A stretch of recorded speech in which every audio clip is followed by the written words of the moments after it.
and then the 12 pounders, 10 or 5. So that's what they did at that particular time anyway. But they'll train with both in this direction, to the sides and to the front as well, to manoeuvre that weapon around. Now you can move the elevation of these if you want to by using these hand spikes, moving up and putting wedges inside. But a ship moving at sea, generally they wouldn't do that. They just wait for the ship to move to get the elevation they required. Made it a lot easier, to be fair. But if it was really flat calm conditions, they would put wedges in for the elevation if they wanted, especially if they wanted to aim down to try and sink a ship down at the waterline. They will then wedge this so it then comes up like this, facing downwards. That's what they'll do. Anyway, to do this now then, you'll have personnel here ready to move this now. So they'll move the gun back as far as it can initially, and you've got the arrestor rope, which is this one here. The arrestor rope is very important, especially when you fire this thing. Because if you fire this thing that hasn't got an arrestor rope, it ends up with the other guns over there. All right, you have to be very careful. So it's a very, very important piece of the gun, is the arrestor rope. Get it as far back as they can. It would be slightly bigger than this, so they'll be able to get the gun as far as this here. So they can try and muzzle feed the weapon. People will still go outside to actually try and move the ramrods and all that sort of stuff to feed the weapon. So the first thing they'll do, gunpowder. And gunpowder initially would be down in the magazines in bags. To start with, there'll be lots of those. And they'll bring them up and use them. But usually once they sort of run out the bags full of gunpowder, they can bring gunpowder up in big kegs, or powder kegs like this, okay, and then they'll have to fill bags themselves with gunpowder and stuff. All right, but this is why you've got a big team. But anyway, initially they'll use this. Now this is about 3/4 full, if you like. So what they'll do is get the gunpowder, put it in muzzle, feed it in there, use the ramrod, which is this one here, all the way down underneath the firing point as far as they can possibly get it, down to there. Okay, as soon as that's in, okay, I need to think about what sort of shot they require to use. So if they're going to double shot using the 32-pound ball, they'll do that by using the ramrod, putting it down as far as they can, but trying to move it down quickly so it doesn't roll out as they're doing things as well. Trying to move it all the way down. Usually into the bag, hold it in place like this, and then they'll use this bit of wadding. The wadding itself, the diameter of that would be the same as the inside as that of that weapon there. So it comes in nice snug fit inside there and hold that in place as much as they can. Or you know, they could want to use other things as well, so you know, chain shot, whatever. Anyway, this instance they're going to use one ball that goes in there. Put the wadding in there, nice and tight in there using the ramrod. So when they're ready to go, okay, what they do then is loosen off the tackles here and then heave, out goes the gun, out through the gun port itself into position there. All they've got to do now is then prime the weapon. Now first of all, what they'll do is they'll bring the flintlock back like this, and inside there you've got the frizzen pan there, but also you've got a hole in there which goes down below. Now the gunner himself will have a spike. So the spike will go down through that hole and it will penetrate that bag. Secondly, they had percussion caps as well. They had about 300 per gunner. Okay, these percussion caps were made out of goose quills. The goose quill itself is very hollow. So, you know, the bottom of a feather, that sort of stuff there.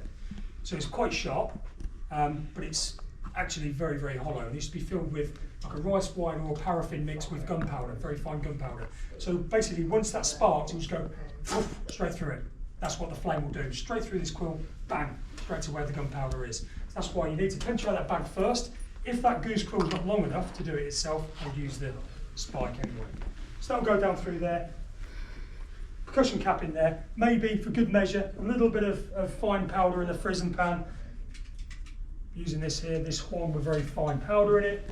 Or if they didn't have the percussion caps, they'll put the old spike in there and then fill the hole with very fine gunpowder from that into there. And then the frizzen pan will be then a bit of gunpowder in there, so it will take, ready to go. So that'll be brought forward, ready to go.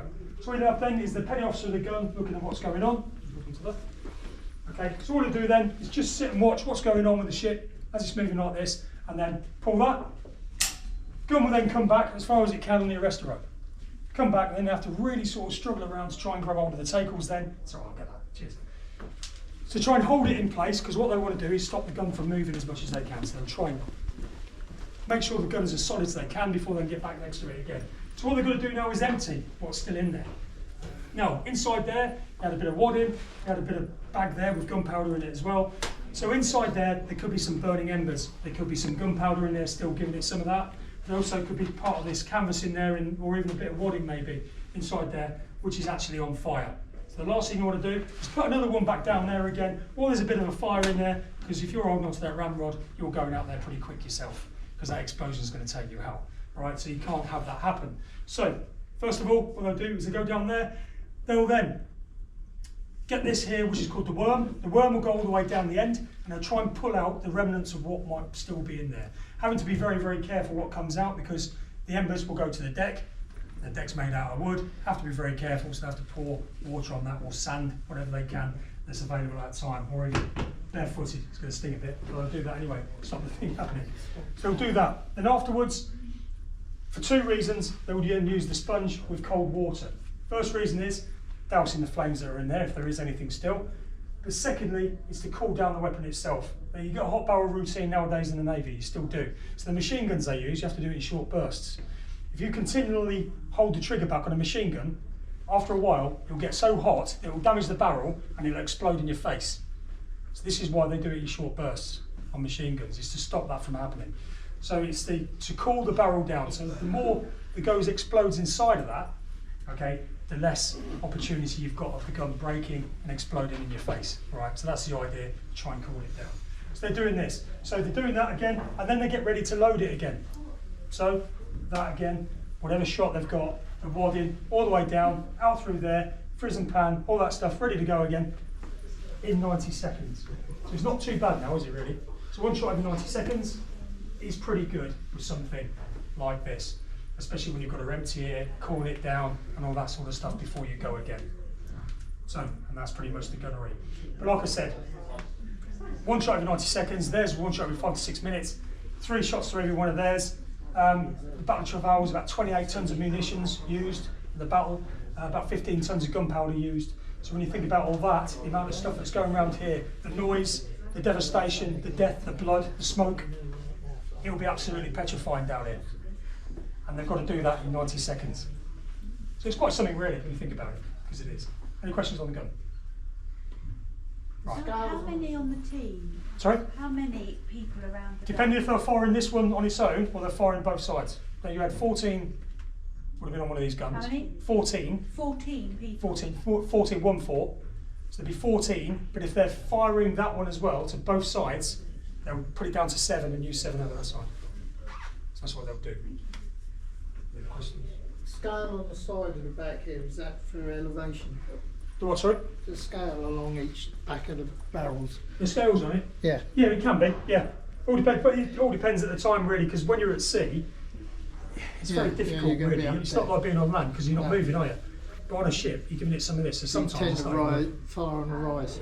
so sometimes it's not really worth it. Sometimes it's worth to wait till the ship gets to a certain position like this. How far will they actually fire those? Sorry? How far will they actually go? All depends on the elevation. All depends on the amount of gunpowder. All depends on how spherical the actual thing it is itself. You can get over quite easily go through 2 foot thick of oak about a mile and a half away, very easily. But as far as this is concerned, with a ship at sea, it all depends on the elevation, movement of the ship, amount of gunpowder, how fine it is, how spherical the ball is, how much of a that really is in there, and sometimes it will cause a vacuum in there, and it can give a better explosion. All depends, really depends.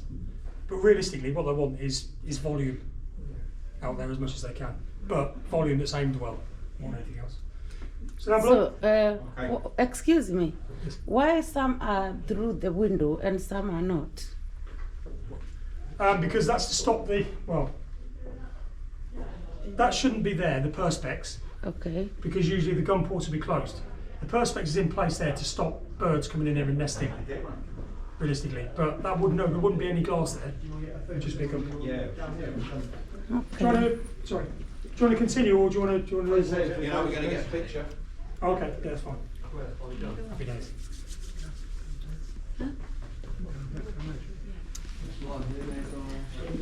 So if they are shooting in this one, Yeah.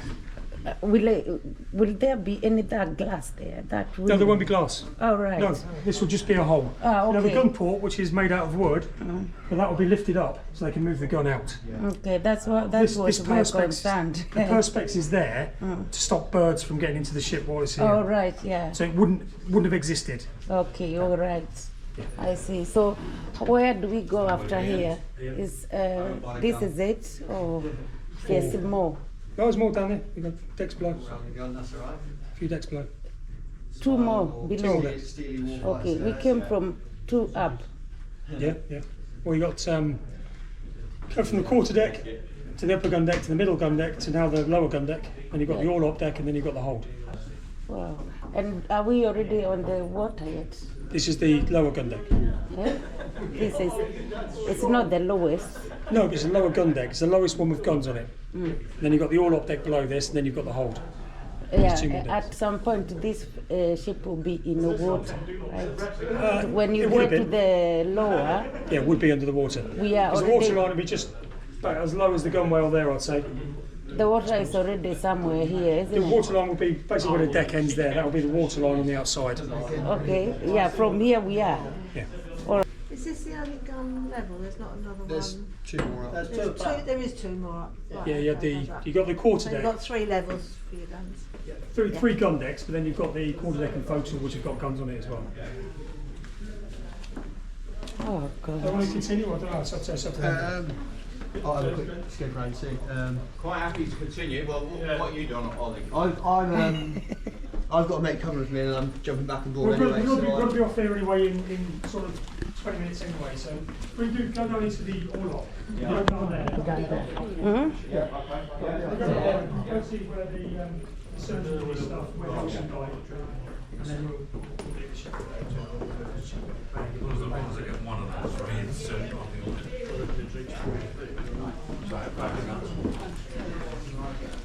It's a whole day tour.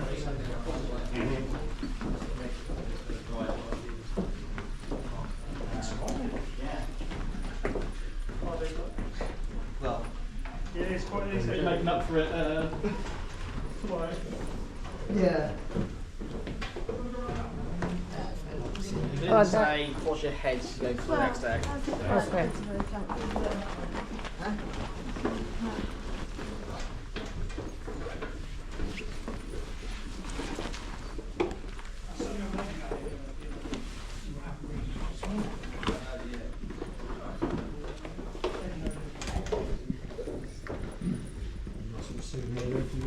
Oh, there it is. You also, oh, there it is. That's the second one. Double whammy. You also had the tallest man on board, a guy called Mr. William Bunce, 6'7", who was a carpenter.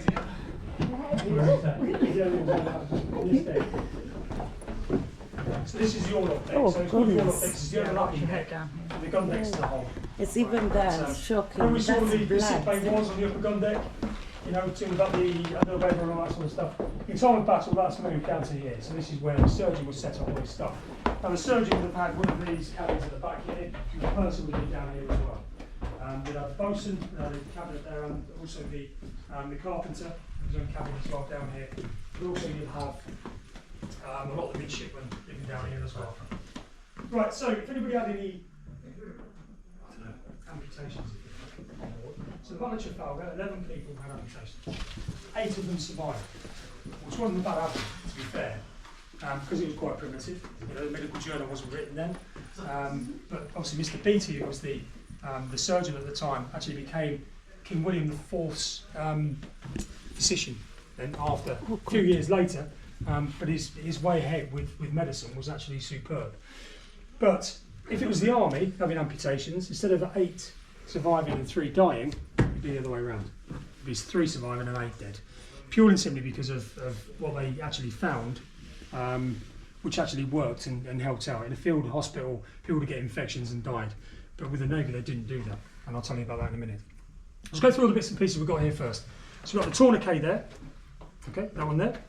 Now this little piece here, now this here can grab hold of bits of bone and snap them, take your toes off, fingers off, whatever. Okay, so it's good for grabbing onto stuff. This is your surgeon's knife. That's the sharp bit there. Okay, should be curved round a little bit more. It's your leg saw, there's your arm saw. Not that it matters, to be fair. This bit here can be used to get little bits of clothing out of wounds. Try and sort of clamp it out. This bit here goes into a wound. If you pull these apart and it opens up, so you can get in there to try and get these things out with this, or musket balls, etc. Bits of wood, bits of clothing. This here is a musket ball remover. On the end there, it sort of opens up like a flower. So when you twist this open, it opens up. And when you close it again, it closes down. So usually, if you've got like a hole for a musket ball, they'll close it down, all the way down till you can't go any further, twist it open, push it down again, and then hopefully you're supposed to pull it out. However, that musket ball is encased in flesh. So when they try and pull it out, it's virtually pulling that person's arm or leg inside out. So it doesn't really work very well. So these work better by using these. Then you've got your chisel, just in case a bit of bone left over. Tend to use that more than anything else because it's easier to snap. Anyway, so for instance, I'm not going to do a demonstration because it will sting a bit. But what we'll do is just talk about somebody that's probably got a musket ball shot, broken their arm. Because their arm's broken, they didn't know how to fix it in those days. So rather than get gangrene and die, they'll chop their arm off. That's what they did to save their lives. All right. So, for instance, somebody got a musket ball in there, broken their arm, so they'll have to take the arm basically just above the elbow. That's what they'll have to do with it. So they'll have this person there, put him down on here, a couple of burly chaps to hold him down. There'll be no antiseptic or no painkillers whatsoever. Okay, they won't give them any alcohol because the alcohol will thin the blood and they'll bleed out quicker. So they didn't do that, but they had enough alcohol anyway. So anyway, this person, no painkillers.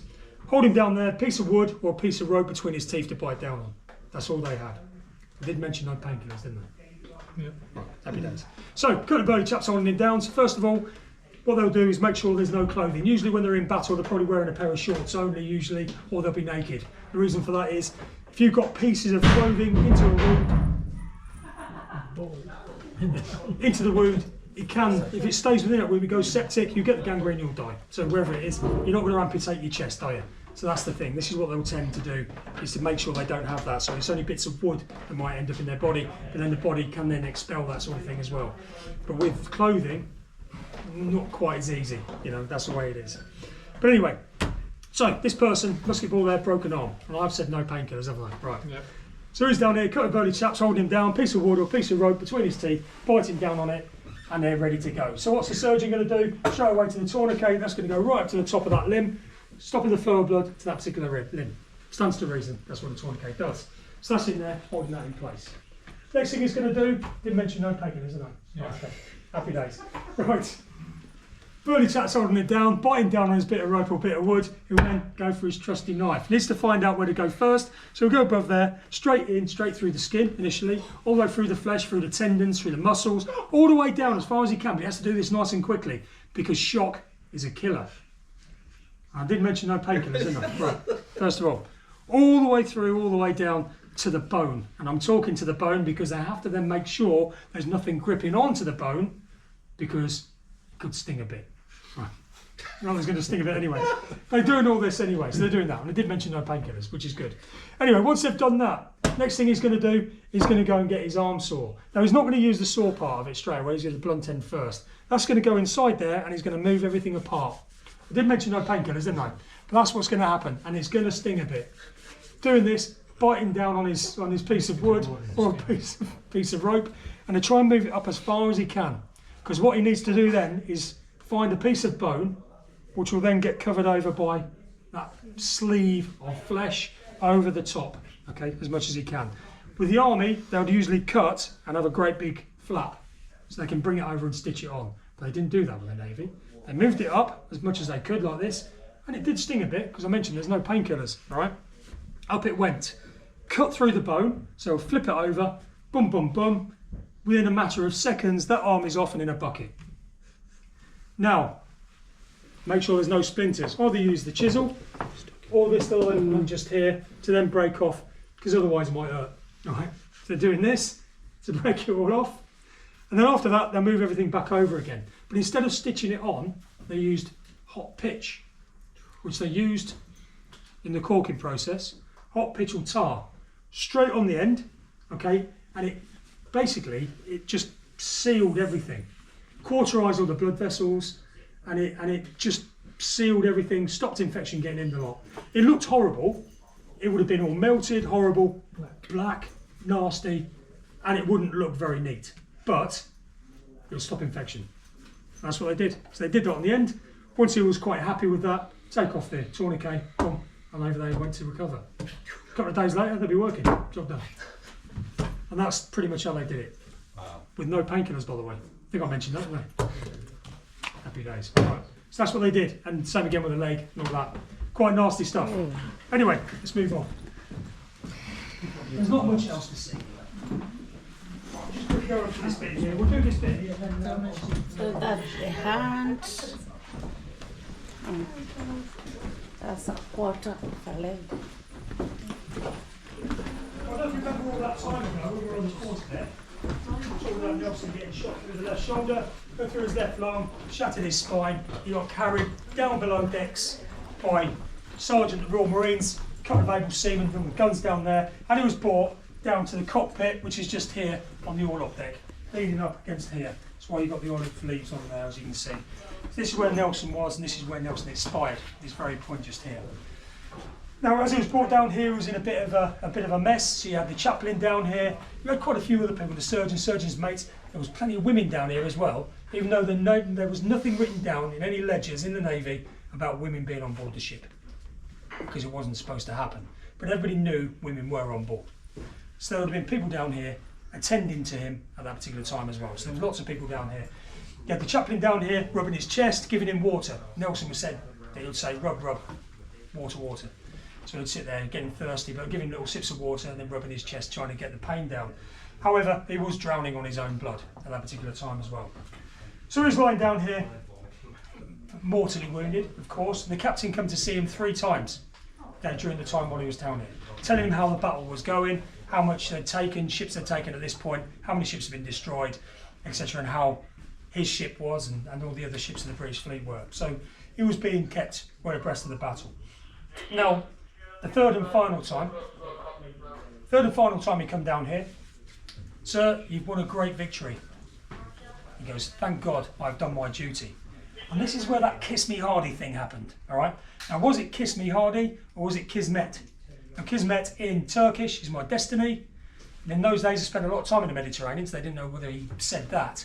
But I'd like to think it was kiss me hardy, purely and simply because back in those days, Nelson and Hardy were very good friends. And of course, when you greeted friends, said goodbye to friends, you kissed them on each cheek. And that's what they did. I like to think it was Nelson's way of saying goodbye to his old friend. So perhaps that's probably what it was. But anyway, not long afterwards, he did expire at that time.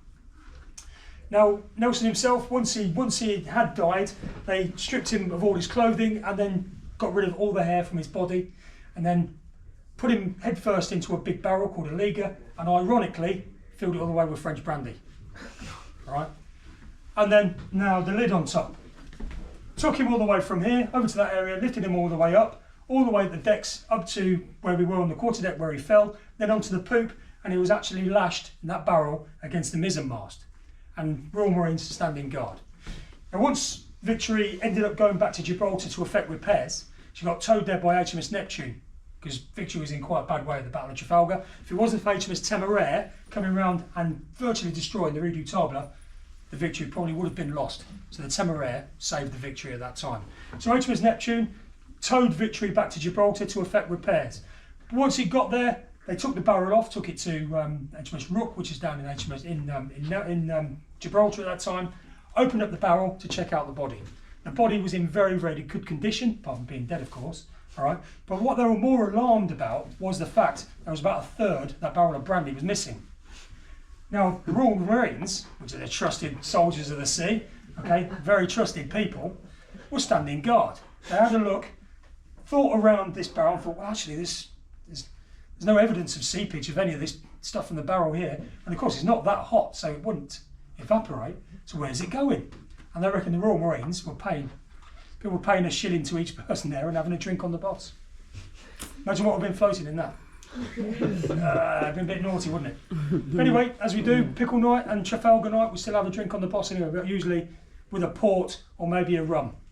We call rum Nelson's blood, of course we do, and filled it with surgical spirit, because no sailor, as much as they'll try, will drink a lot of that. We have tried it, believe me, and it doesn't taste very nice.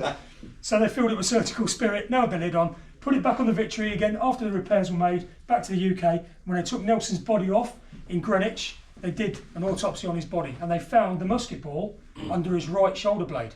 So it come through his left shoulder, through his left lung, hit his spine, shattered it, and then shot up under his right shoulder blade. So that's where they found it. Now, initially, the musket ball was given to Captain Hardy. He was given the musket ball as a good friend. And he then gave it on to the King, George III. Now, the musket ball now still resides with the royal family to this day still. Now, Queen Victoria, as you know, she was all about empire and all that stuff, and all about fine battles, and she was really into that sort of thing. So the musket ball itself, she had a brooch made out of gold, and it had a nice little sort of purple cushion on the inside, where the musket ball, with part of Nelson's shirt, is still on it, was laid in that on that little cushion with a glass lid. Now, Queen Elizabeth II, when she came on board in basically the 21st of October 2005, T200, 200th anniversary of Trafalgar, she came on board for a meal in the great cabin. Now, there was lots of dignitaries, admirals and all that stuff standing around there ready to sit down. Because she was Queen, she had to sit down first, nobody else was. So she walked in, and before she sat down, she put this brooch in the middle of the table, the great cabin. The first time that musket ball had been on board Victory since it left in Nelson's body.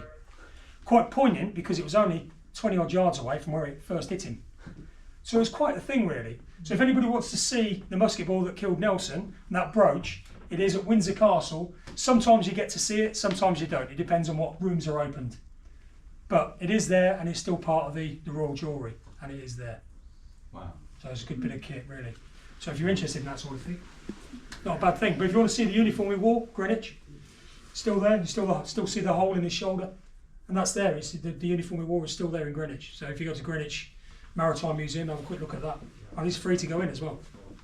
So it's all good stuff. Anyway, right. We'll show you off then. So we'll go down through here. We'll go down to through the hole. There's not much to see down there. And of course, everybody's probably putting the shit in there anyway. So.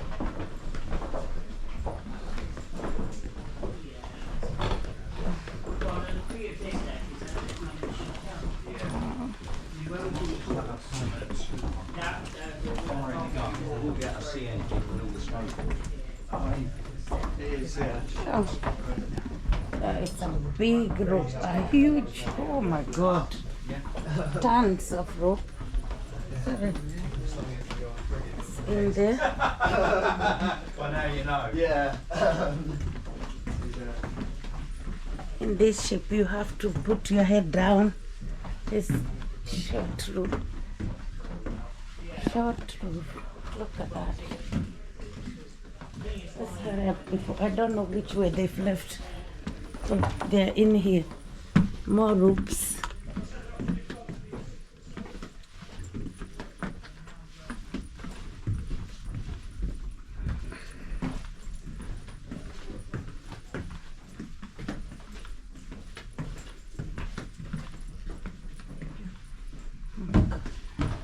It's short. You have to walk bending your head down. It's no fun at all.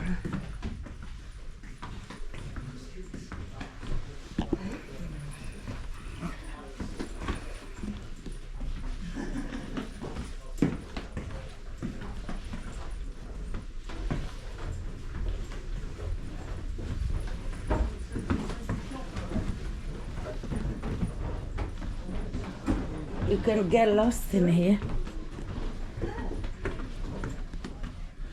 Somebody used to sleep there. Oh. You want to go fast or shall I? Go. Okay, go on. I'll follow you. Is that where they went? Hmm? Oh.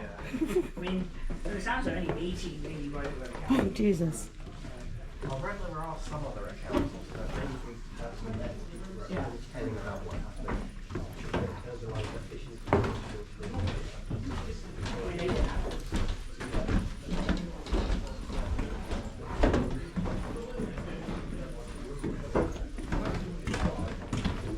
Yeah, I've got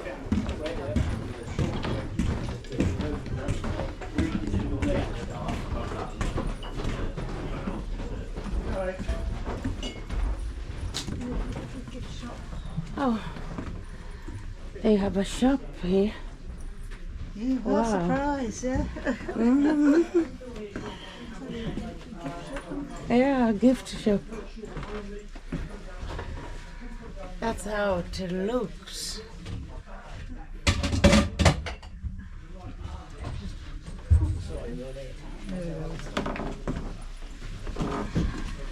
Thank you. Thank you.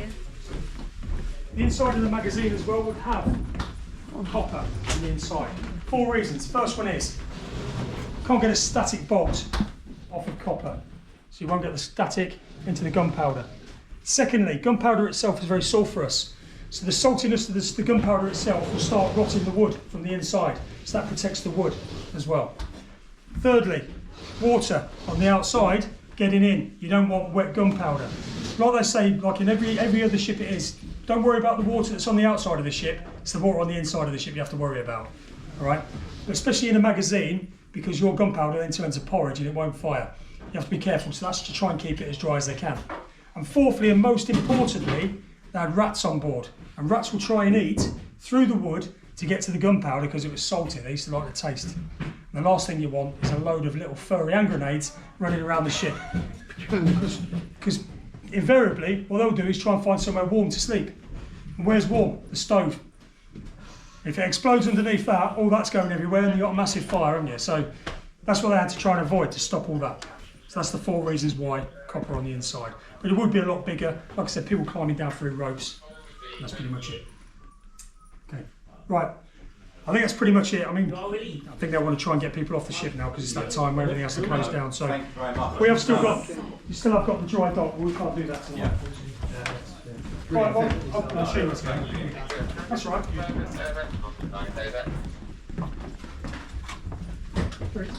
Thank you. No worries. I hope you all had a nice time. Yeah, we did. Oh, I did. It's a bit late. You're right. Thank you. It's all right.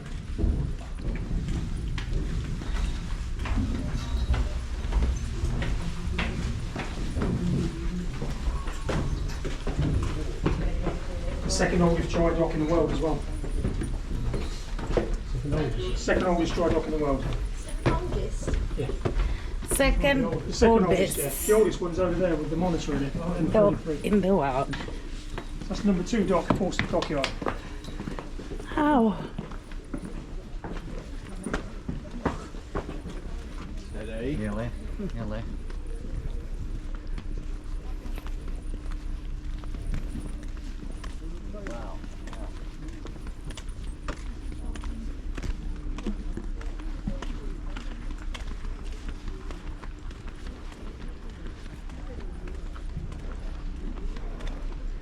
Where are you off to next anyway? Yeah. Oh, I really like tea, To the pub. You're off to the Ship Answer next year. I thought the pub would be the answer to that. No, that's exactly what I said, yeah. Brilliant. Excellent. Well, enjoy the rest of your time. Thank you.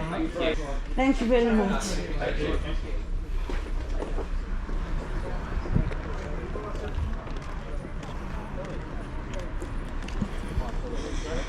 So if you guys remember, we went to there, Mary Rose ship, Mary Rose Museum, and that was the HMS Victory.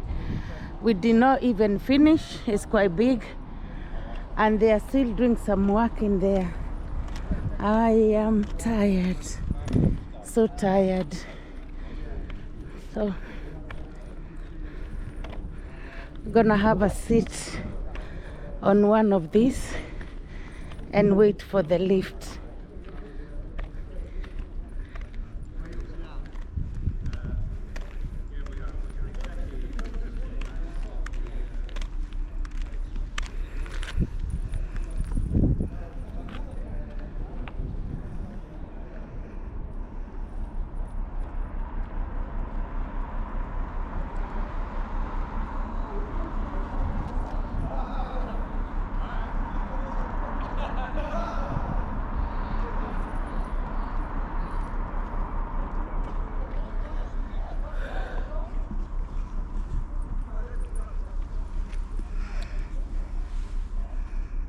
And it's quite dark inside there, but you know,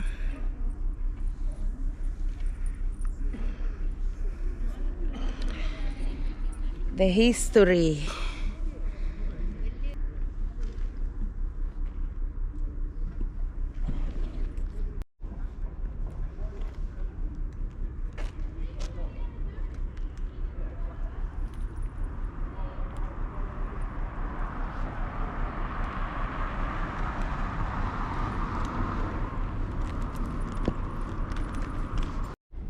good friend Hmm? from Kenya.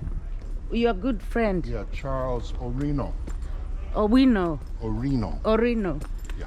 That sounds like a Luo name.